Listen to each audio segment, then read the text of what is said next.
We also have digital attribution. Another type of digital attribution is multi-touch attribution. Multi-touch is certainly a better way of getting about it. We're looking at multi-touch attribution is going to look at all of the different touches along the consumer journey. So all of those media exposures, and is able to determine which touch points, which channels, and which messages have the greatest impact.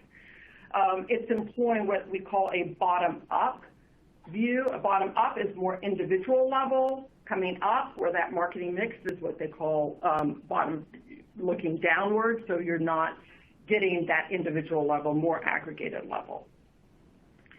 And so evaluating all of these touch points along the line. Now, so what's the issue with that? That seems to be pretty straightforward. It seems to be a really great way of looking at how to determine what media is working the hardest. Well, some of the drawbacks there with an MTA approach is that it's very digital-centric. It may not or won't provide some of the granularity at that person level for offline. And very importantly, it doesn't take into effect brand messaging.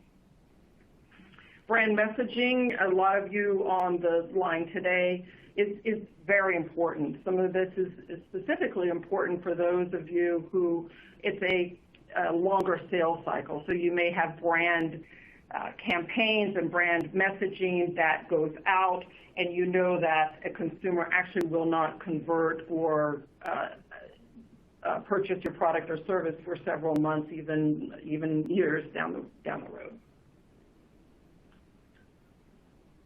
Looking at some other types of marketing attribution methods of the past, specifically multi-touch. You can see here a couple of different ways that marketers have used a multi-touch type of approach. So some are assuming all touch points are equally valuable, so you're giving the same amount of credit to all different touch points along the way. There's custom credit where you are a fractional attribution, which could be based on certain algorithms. It could be a historical experiences. It could be even a hunch. I have an example of that lower in the screen. And even U-curve. So U-curve is the first media exposure, and the last media exposure gets the greatest amount of credit. There are some drawbacks of these types of MTA approaches. Let's take a look at fractional attribution, which I've seen more and more of. And this is where you can see along the bottom of the line, each of those add up to 100% in your fractional attribution. And so each media touch point gets a certain value. That sounds great. The issue here is incrementality, and a lot of you marketers out there is like, hey, what's the incremental value of that media touch point?